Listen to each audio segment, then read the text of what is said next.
Okay, last lecture में मैंने आपको रेजोनेंस में कुछ थ्योरी बताई थी। आज मैं आपसे कुछ क्वेश्चन डिस्कस करूंगा उस पर। उसके पहले जरा सा थोड़ी सी कुछ बात और बताऊंगा। नाउ सीरियस, जैसे हेलोजेंस के बारे में बात करें तो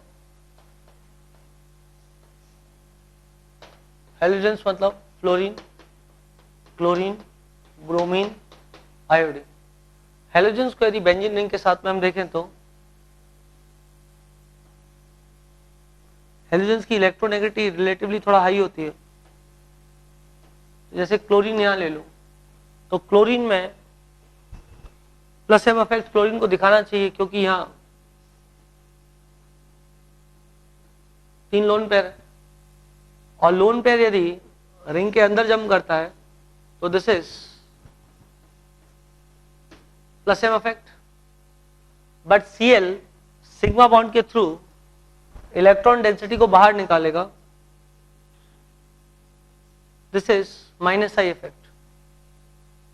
अब चूंकि जंप यहां पर क्लोरीन के 3p ऑर्बिटल से, क्लोरीन का यदि इलेक्ट्रॉनिक कॉन्फ़िगरेशन लिखोगे तो वो आएगा 1s2, 2s2, 2p6, 3s2, 3p5।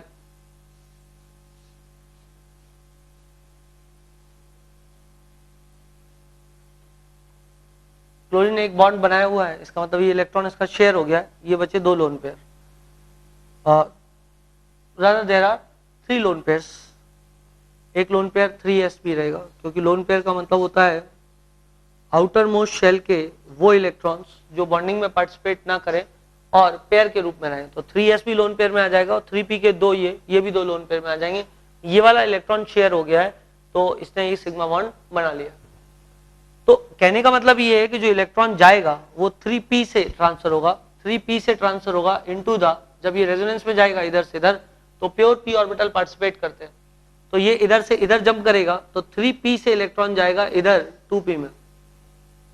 तो ऑब्वियस सी बात है कि जब इलेक्ट्रॉन 3p से 2p में जाने लग जाएगा तो इसका साइज बड़ा है, इसका साइज छोटा है। यदि आपको याद हो तो केमिकल बॉन्डिंग पढ़ाते हुए मैंने आपको बोला था कि जब भी अच्छा ट्रांसफर करना है आपको इलेक्ट्रॉन्स का तो ऑर्बिटल्स के साइज बराबर होने चाहिए। इधर ऑर्बिटल्स के साइज बराबर नहीं है, एक 3p है और कार्बन का 2p है, तो इसमें कभी भी अच्छा ट्रांसफर नहीं होगा। देयरफॉर, और हेलोजेंस की इलेक्ट्रोनेगेटिविटी ज्यादा होती है तो थ्रू सिग्मा बॉन्ड वो इलेक्ट्रॉन डेंसिटी काफी ज्यादा बाहर निकालेगा। देयरफॉर हेलोजेंस के लिए minus I effect is greater than their plus M effect. For halogens, minus I effect is greater than their plus M effect. तो हेलोजेंस में माइनस आई इफेक्ट ग्रेटर है plus M effect से, but चूंकि ये plus M group है इसलिए they are ortho para directing. Therefore I can say that, therefore halogens are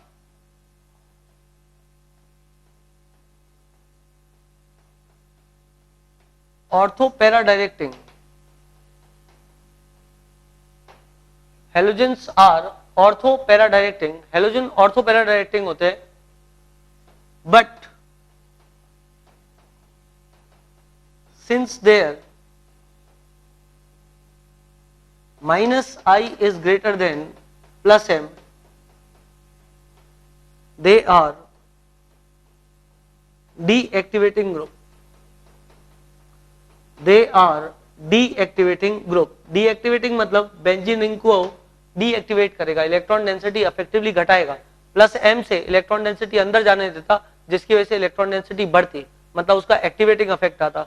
but वो deactivating भी है क्योंकि वो क्या कर रहा है, माइनस आई के द्वारा इलेक्ट्रॉन डेंसिटी को बाहर निकाल रहा है। Therefore they have both plus M and minus I effect, so it is minus I is dominant over plus M, therefore it becomes a deactivating group. दोनों इफेक्ट है, प्लस एम इलेक्ट्रॉन डेंसिटी को ring में बढ़ाएगा, minus आई घटाएगा। चूंकि halogen का minus आई ज्यादा dominating होता है इसलिए वो जो है ओवरऑल रिंग को डीएक्टिवेट करता है, पर क्योंकि प्लस एम इफेक्ट दिखा रहा है इसलिए ऑर्थो पैरा पोजीशन पे इलेक्ट्रोफाइल को डायरेक्ट करेगा। सो it is ortho para directing but overall it is a deactivating group. तो आप लिख सकते हैं इसको। यही हेलोजन के बारे में एक बात और बता दूं फ्लोरीन का केस, फ्लोरीन में तो इलेक्ट्रॉन 1s2 2s2 2p5 तो 2p से ही ट्रांसफर होगा, बट फ्लोरीन की इलेक्ट्रोनेगेटिविटी ज्यादा होती है, तो फ्लोरीन का -m जो होता है वो अप्रोक्सीमेटली बराबर होता है प्लस m, क्योंकि लोन पेयर अंदर जाएगा इसलिए प्लस m माइनस आई के अप्रोक्सीमेटली बराबर होता है। फिर भी यदि कोई आपसे बोलता है तो आप बोलना थोड़ा सा माइनस आई ज्यादा होता है when compare two plus m, but कुछ अच्छी बुक्स में ये बात जो है डेफिनेटली लिखी हुई है, their plus m and minus I effect are approximately equal. तो जितना ज्यादा फ्लोरीन रिंग को एक्टिवेट करेगा थ्रू प्लस m उतना ही माइनस आई के द्वारा डीएक्टिवेट कर देगा।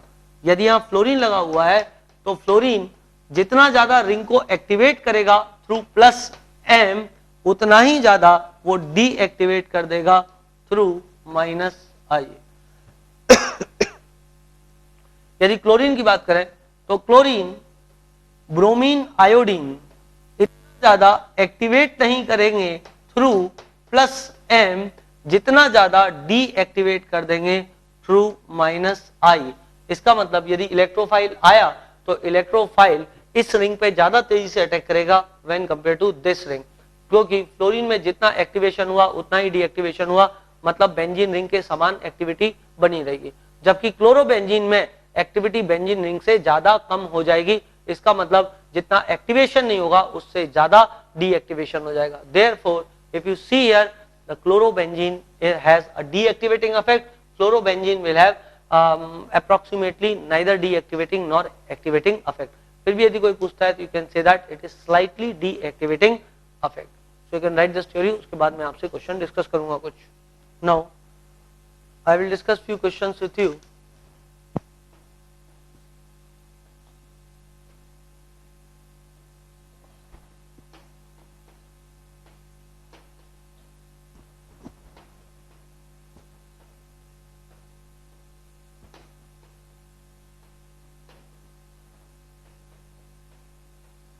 आप लोग अपने पास माइक ले लें जिससे कि आप मेरी थोड़ी मदद कर पाएं इसमें।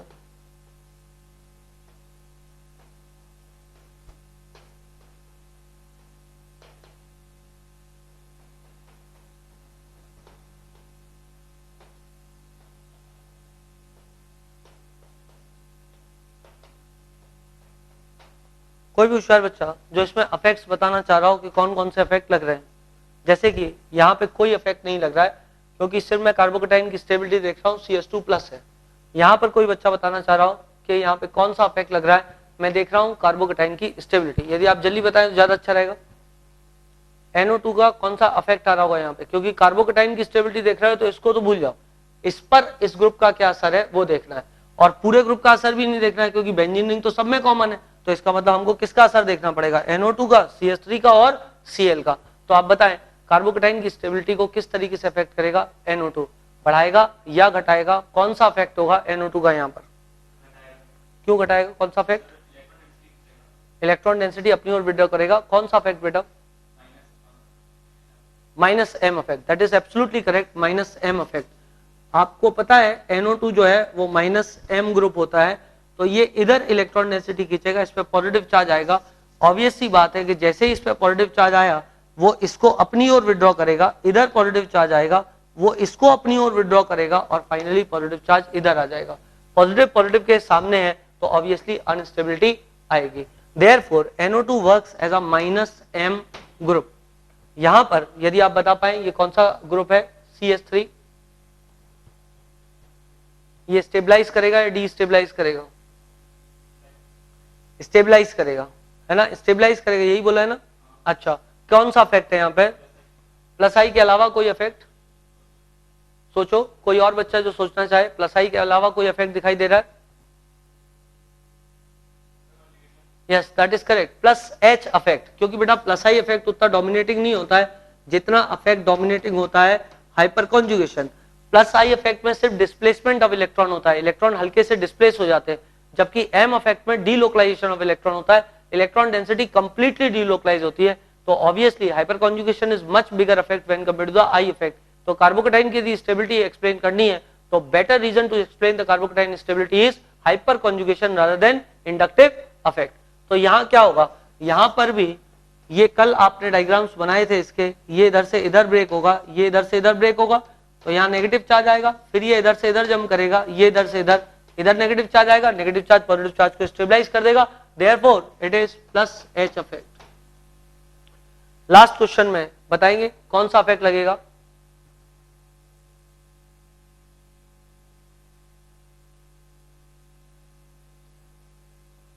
कौन सा इफेक्ट लगेगा बेटा यहाँ पे? अभी अभी मैंने आपको एक्सप्लेन किया है 1 मिनट पहले ही इसको।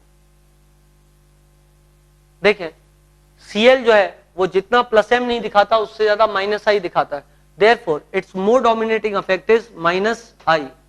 अब आप अभी थोड़ी देर पहले मैंने आपको बताया Cl इतना प्लस एम नहीं दिखाता, उससे ज्यादा माइनस आई दिखाता है, therefore more dominating effect is minus I not plus M.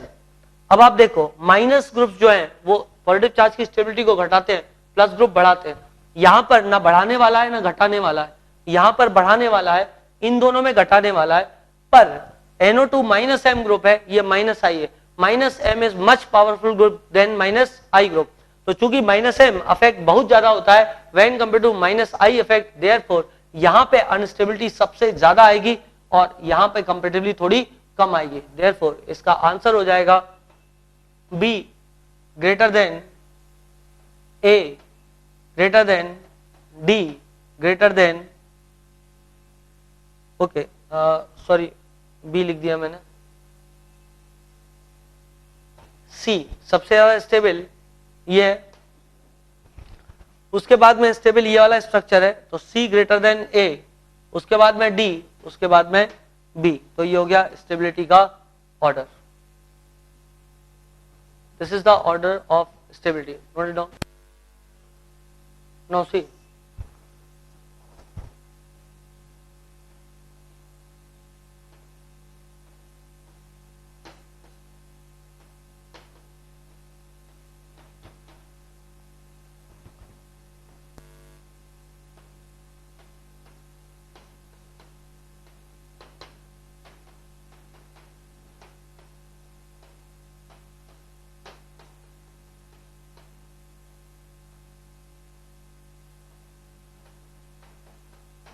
OH,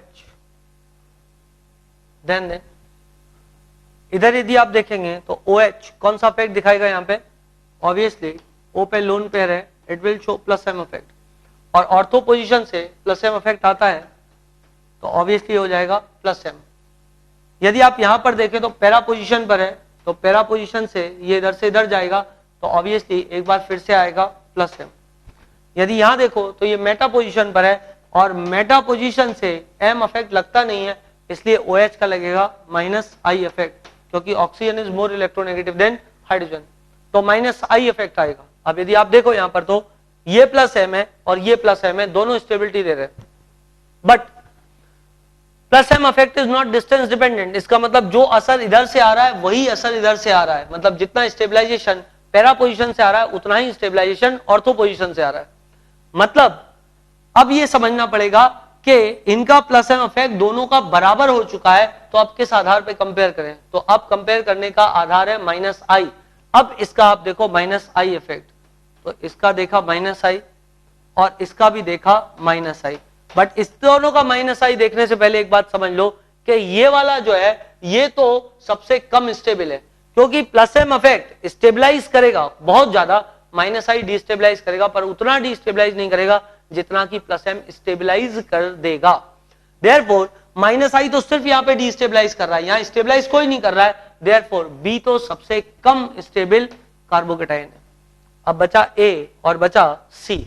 यदि आप ए और सी की बात करो तो ए की यदि बात करोगे तो ए में माइनस आई ज्यादा होगा, सी में माइनस आई कम होगा, therefore C is greater than A is greater than B. ये हो गया स्टेबिलिटी ऑफ कार्बोकेटाइन का order. Now one more question, CF3 CH2 CH2 plus और CF3 CH2 प्लस और CF3 प्लस। यदि आप इस पे ध्यान दे रहे हैं तो देखो बेटा, इधर पहला और दूसरा तो बहुत आसानी के साथ आप लोकेट कर सकते थे। ये माइनस आई ग्रुप है क्योंकि बीच में sp3 हाइब्रिडाइज्ड कार्बन है, तो इसमें रेजोनेंस तो नहीं है, तो आपको क्या मिलेगा, यहाँ पे आपको मिलेगा माइनस आई इफेक्ट। ये दूरी पे था और ये जो है ये पास है, इधर भी कार्बन ही sp3 हाइब्रिडाइज्ड, उसके बाद फ्लोरीन लगे हुए हैं, तो फ्लोरीन का लोन पेयर इधर नहीं आ सकता, इसका मतलब ये भी माइनस आई इफेक्ट ही दिखाएगा। देखो इधर 3 फ्लोरीन लगे हुए हैं, इस कार्बन का हाइब्रिडाइजेशन क्या है sp3, इसका मतलब रेजोनेंस तो नहीं मिल सकता। बट यहां पर ध्यान दो, यहां पर C पे पॉजिटिव चार्ज है, एक फ्लोरीन इधर कर दो, एक इधर और एक इधर, फ्लोरीन के ऊपर 3-3 लोन पेयर हैं, 1 2 और 3, ये इधर से इधर जम करेगा और जम करके इस पॉजिटिव चार्ज को न्यूट्रलाइज कर देगा। इसका मतलब CF3+ will be most stable. जिन बच्चों को ये बात नहीं दिखी होगी, जनरली क्वेश्चन सॉल्व करते हो, उनको लगा होगा फ्लोरीन का माइनस आई इफेक्ट ज्यादा है तो ऑब्वियसली वो जो है डिस्टेबलाइजेशन करेगा। बट अभी थोड़ी देर पहले मैंने आपको बताया फ्लोरीन का माइनस एम प्लस एम और माइनस आई बराबर है, तो ये जितना स्टेबलाइज कर रहा है उतना ही डिस्टेबलाइज कर रहा है। इधर यदि आप देखें तो यहाँ पे क्या हो रहा है, यहाँ पर डिस्टेबलाइजेशन हो रहा है due to 3 minus I group, वो भी फ्लोरीन जैसे स्ट्रॉन्ग माइनस आई ग्रुप क्या करेंगे, पॉजिटिव चार्ज को बढ़ा देंगे। यदि यहाँ देखो तो यहाँ भी पॉजिटिव चार्ज बढ़ रहा है, पर उतना नहीं बढ़ेगा ऑब्वियसली जितना कि यहाँ बढ़ेगा, क्योंकि आई अफेक्ट डिस्टेंस डिपेंडेंट होता है। तो जितना ज्यादा प्रॉब्लम ये 3F करेंगे उतना ज्यादा ये 3F ज्यादा दूरी से नहीं कर पाएंगे। वो तो ऑब्वियसली स्टेबलाइज कर रहा है बिकॉज वहां पर रेजोनेंस मिल रहा है। देयरफॉर इसका आंसर हो जाएगा C greater than A greater than B।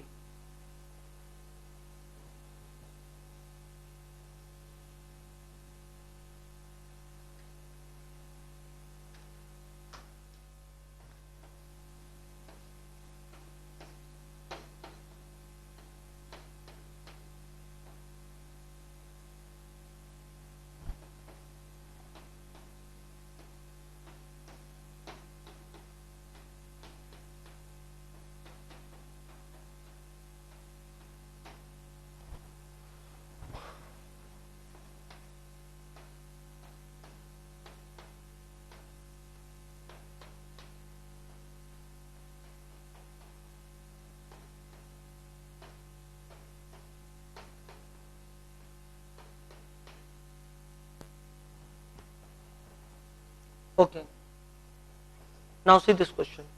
Cl जैसा लास्ट क्वेश्चन में डिस्कस किया था minus I, NO2 minus M, Cn again minus M, nitrogen ज्यादा इलेक्ट्रोनेगेटिव है, अपनी और इलेक्ट्रॉन डेंसिटी खींचेगा, it will work as minus M group, इधर कोई इफेक्ट नहीं। अब यदि आप ध्यान दें तो NO2 का माइनस एम ज्यादा होगा when compare to Cn, the reason is oxygen is more electronegative, electron density ज्यादा खींचेगा, NO2 will have bigger minus m group then compared to the Cn। इसकी कंपैरिजन में ये ज्यादा बड़ा माइनस m ग्रुप होगा। और वैसे भी बेटा यदि आप यहाँ पे देखोगे, आपने यदि इधर से पाई बॉन्ड को बाहर निकाला तो बॉन्ड कैसा गिरेगा, यूं गिरा और इसके ऊपर आएगा नेगेटिव चार्ज, इसकी स्टेबिलिटी बहुत अच्छी नहीं है, so it will not work as a very very good minus m group. इस जो ये इंटरमीडिएट बन रहा है इसकी स्टेबिलिटी बहुत ज्यादा अच्छी नहीं है, it will not work like a very very good minus m group, although it has minus m effect but not a very great kind of minus m effect। therefore मैं बोलूंगा NO2 का minus m effect is greater, NO2 का minus m effect is greater than that of Cn। तो अब यदि कोई मेरे से बोलता है कि स्टेबलाइजेशन बताओ, तो नेगेटिव चार्ज है बेटा, पहले क्या था, पहले पॉजिटिव चार्ज था, तो पॉजिटिव चार्ज को नेगेटिव वाली चीज, पॉजिटिव नेगेटिव वाले ग्रुप्स चाहे वो माइनस एम हो चाहे वो माइनस आई हो, वो डिस्टेबलाइज करते थे। बट जब माइनस चार्ज आ जाएगा तो सब कुछ उल्टा होने लग जाएगा, अब इनका अफेक्ट स्टेबलाइजेशन का आएगा। अब ये डिस्टेबलाइज नहीं करेंगे, अब ये रादर स्टेबलाइज करेंगे, इधर जरूरत नहीं है। तो आप देखें यहाँ पर Cl through sigma bond electron density अपनी ओर खींच रहा है, थ्रू सिग्मा बॉन्ड अपनी ओर खींच रहा है, थ्रू सिग्मा बॉन्ड अपनी ओर खींच रहा है। बट आप जानते हो कि सिग्मा बॉन्ड के थ्रू जो भी इलेक्ट्रॉन डेंसिटी खींचेगा वो इतनी दूरी से बहुत ज्यादा नहीं खींच पाएगा, देयरफॉर यहां पर जो भी पॉजिटिव चार्ज पहुंचेगा वो बहुत कम होगा मात्रा में, देयरफॉर इसका स्टेबलाइजेशन इफेक्ट रिलेटिवली कम होगा। जबकि NO2 जो है वो इस डायरेक्शन में मूव होगा, इधर पॉजिटिव चार्ज आएगा, ये इस डायरेक्शन में मूव होगा, फुल पॉजिटिव चार्ज यहां पर ट्रांसफर होगा।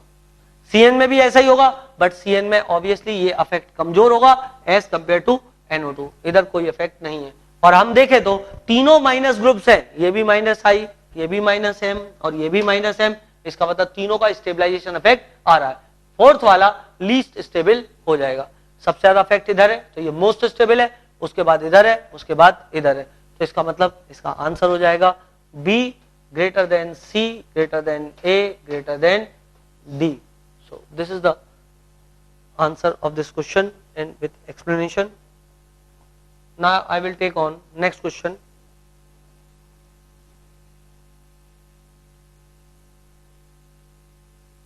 आप लोग बस अपने क्वेश्चन में ऐसे नीचे लिख लिया करो minus M minus I minus M.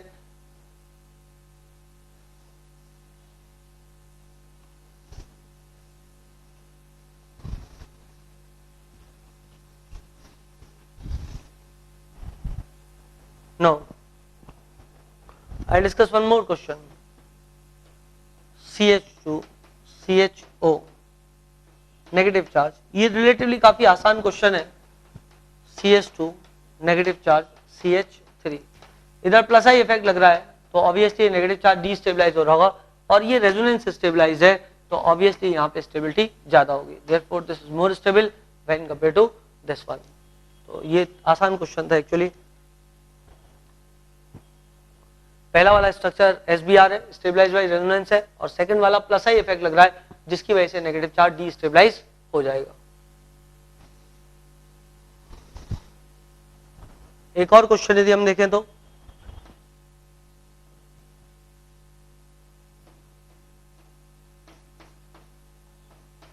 इधर दो कार्बोनिल ग्रुप हैं तो ऑब्वियसली रेजोनेंस इस डायरेक्शन में भी हो सकता है, इस डायरेक्शन में भी हो सकता है, तो obviously it will be more stabilized. और सेकंड वाले ऑप्शन में देखें, सेकंड वाले ऑप्शन में सिर्फ एक ही और डीलोकलाइज हो सकता है तो ये कम स्टेबल होगा रिलेटिवली।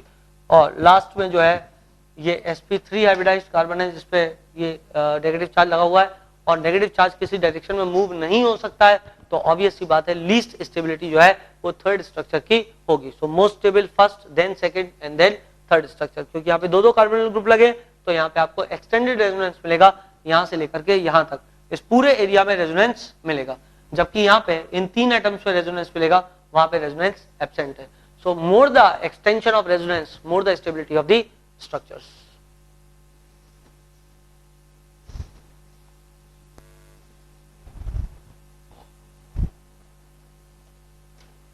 नेक्स्ट क्वेश्चन यदि आप देखें तो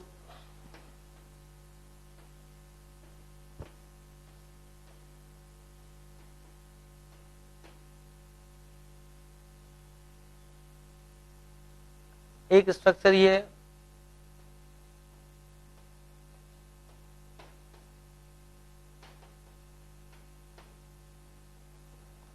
और एक स्ट्रक्चर ये है।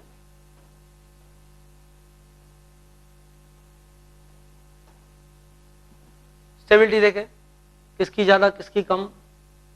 तो पहला जो क्वेश्चन है that is stabilized by resonance, ये तो रेजोनेंस द्वारा स्टेबलाइज्ड है। ये देखो ये इलेक्ट्रॉन इधर से इधर जाएगा तो ये इधर से इधर जाएगा तो ये इधर से इधर जाएगा।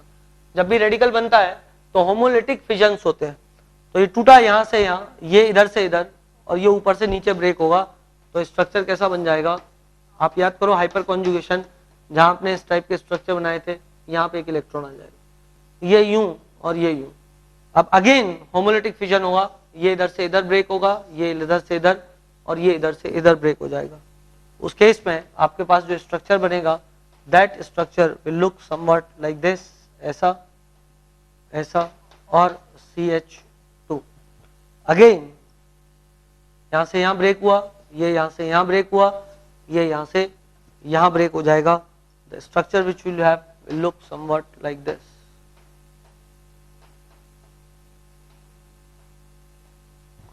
इसके बाद ये यहां से यहां, ये इधर से इधर, ये ऊपर, और हमारे पास जो स्ट्रक्चर आ जाएगा that will look somewhat like this, और ये इधर और यहां हो जाएगा CH2 लाइक दिस। तो ऑब्वियस सी बात है इन सभी केसेस में यदि आप देखें तो it is very much obvious that कि यहां पर रेजोनेंस आपको मिल रहा है, इस स्ट्रक्चर में आपको रेजोनेंस मिल रहा है। जो रेडिकल है वो कई स्थानों पर माइग्रेट कर रहा है। So obviously it is a case of resonance. यदि इसको देखो तो ये कार्बन कैसा है, sp3 हाइब्रिडाइज्ड है, it will not take part in resonance, resonance block हो जाएगा और ये स्ट्रक्चर में किसी प्रकार का रेजोनेंस आपको देखने को नहीं मिलेगा। यदि आप यहां पर देखो तो यहां पर भी इलेक्ट्रॉन मूव नहीं करेगा। यदि आपको याद हो तो मैंने आपको बोला था कि जब भी किसी एटम पर डायरेक्ट डबल बॉन्ड जुड़ा हुआ हो उसके ऊपर का इलेक्ट्रॉन मूव नहीं करता है, तो ये इलेक्ट्रॉन भी यहां से मूव नहीं करेगा। It is a example of localized resonance. ये इधर का इधर ही रखा रहेगा। ये sp2 हाइब्रिड ऑर्बिटल के अंदर इलेक्ट्रॉन पड़ा हुआ है जो कि परपेंडिकुलर प्लेन में है p ऑर्बिटल के, ये इलेक्ट्रॉन कहीं नहीं जाएगा। This is example of localized resonance. अब sp2 हाइब्रिडाइज्ड कार्बन पर यदि एक इलेक्ट्रॉन है तो sp2 हाइब्रिडाइज्ड कार्बन ज्यादा इलेक्ट्रोनेगेटिव होता है, उसमें इलेक्ट्रॉन को और एक इलेक्ट्रॉन को खींचने की टेंडेंसी ज्यादा होगी, तो ये सबसे ज्यादा अनस्टेबल स्ट्रक्चर हो जाएगा।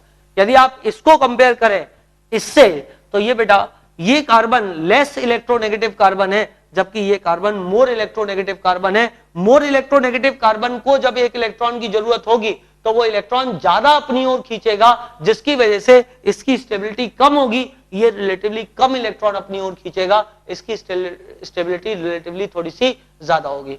सो first is more stable, then this one and then this one. Note it down.